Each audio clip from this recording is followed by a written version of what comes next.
വെക്കേഷന് ഒരുപാട് പേര് ടൂർ പോകാൻ വേണ്ടിയിട്ട് പ്ലാൻ ചെയ്യുന്ന സമയമാണ്. അങ്ങനെ കുറേ ആളുകൾ കൂടിയിട്ട് ഒരു ടൂറിസ്റ്റ് പ്ലേസിലേക്ക് പോകാൻ വേണ്ടിയിട്ട് നോക്കാമെന്ന് വിചാരിച്ചോ. അങ്ങനെ പോണ സമയത്ത് പെട്ടെന്ന് റോഡിലൊരു ബ്ലോക്കാണ്, ആ വഴിക്ക് പോകാൻ വേണ്ടി പറ്റുന്നില്ല. അങ്ങനെ വരുമ്പോൾ കുറേ ആളുകൾ എന്ത് തീരുമാനിക്കും, ഇനിയിപ്പോൾ എവിടേക്കും പോകണ്ട, തിരിച്ച് വീട്ടിലേക്ക് പോകാമെന്ന് പറഞ്ഞാൽ അവർ തിരിച്ചു പോകുന്നു. വേറെ കുറച്ച് പേര് വിചാരിക്കുന്നു എന്തായാലും ഈ ടൂറിസ്റ്റ് പ്ലേസിലേക്കല്ലേ പോകാൻ പറ്റത്തുള്ളൂ, വേറെ സ്ഥലത്തേക്ക് പോകാമെന്ന് പറഞ്ഞാൽ അവർ റോഡ് തിരിച്ച് വേറെ വഴിക്ക് പോകുന്നു. എന്നാൽ മൂന്നാമതൊരു കൂട്ടർ തീരുമാനിക്കുന്നു സാരമില്ല, ഈ റോഡല്ലേ ബ്ലോക്ക് ആയിട്ടുള്ള, വേറെ ഏതെങ്കിലും വഴി ഈ ടൂറിസ്റ്റ് പ്ലേസിലേക്ക് ഉണ്ടാവും എന്ന് വിചാരിച്ചിട്ട് അവർ അത് കണ്ടുപിടിച്ചിട്ട് അവിടേക്ക് എത്തുകയും ചെയ്യുന്നു. ഓക്കെ, പക്ഷേ ഇവിടെ ഈ ടൂറിസ്റ്റ് പ്ലേസിലേക്ക് വരാൻ തീരുമാനിച്ചിട്ടുള്ള ആളുകളിൽ 2/3 പാർട്ടും വേറെ വഴിക്ക് പോയി എന്നർത്ഥം. ആകെ 1/3 പാർട്ട് മാത്രമേ ഇവിടേക്ക് എത്തിയിട്ടുള്ളൂ. ഇതേപോലെ നിങ്ങളുടെ പ്രോഡക്റ്റോ സർവീസോ പർച്ചേസ് ചെയ്യാൻ വേണ്ടി വരുന്ന ആളുകളിൽ, തീരുമാനം എടുത്ത് വരുന്ന ആൾക്കാരിൽ ഒരു പക്ഷേ ഈ 2/3 പാർട്ട് അത് വാങ്ങിക്കാതെ തിരിച്ചു പോകുന്നൊരവസ്ഥ ഉണ്ടാവും. എന്തുകൊണ്ടാണത് വരുന്നതെന്നും എങ്ങനെയാണ് നമുക്കത് മാറ്റാം എന്നുമാണ് നമ്മൾ ഈ വീഡിയോയിൽ ചർച്ച ചെയ്യാൻ വേണ്ടി പോകുന്നത്. ഒന്നാമത്തെ കാര്യം കോംപ്ലക്സ് ആയിട്ടുള്ള ബൈയിങ് പ്രോസസ്സാണ്.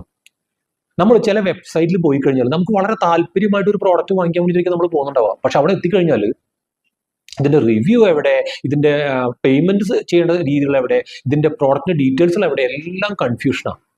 കുറച്ച് കഴിഞ്ഞ് നമുക്ക് ദേഷ്യം വരുമ്പോൾ നമ്മൾ അത് ഇട്ടിട്ട് പോരും. അങ്ങനത്തെ എത്രയോ അനുഭവം ഉണ്ടായിട്ട്. ഇതേപോലെ ചില ഷോപ്പിൽ പോയി കഴിഞ്ഞാൽ നമ്മൾ ഒരാളും കെയർ ചെയ്യാനില്ല, നമ്മൾ അങ്ങോട്ടും ഇങ്ങോട്ടും തെക്ക് വടക്കോ കുറേ നടക്കും, നമ്മൾ ഉദ്ദേശിച്ച സാധനങ്ങളൊന്നും കിട്ടാനും ഇല്ല, അപ്പോൾ നമ്മൾ പെട്ടെന്ന് ഇറങ്ങിപ്പോരുന്ന അവസ്ഥ നമുക്കുണ്ടാവും. ഇതൊരിക്കലും നമുക്ക് വരാതിരിക്കുക. ഇതാണ് ഒന്നാമത്തെ കാര്യം. രണ്ടാമത്തെ ദിവസം പൂർ ആയിട്ടുള്ള കമ്മ്യൂണിക്കേഷനാണ്.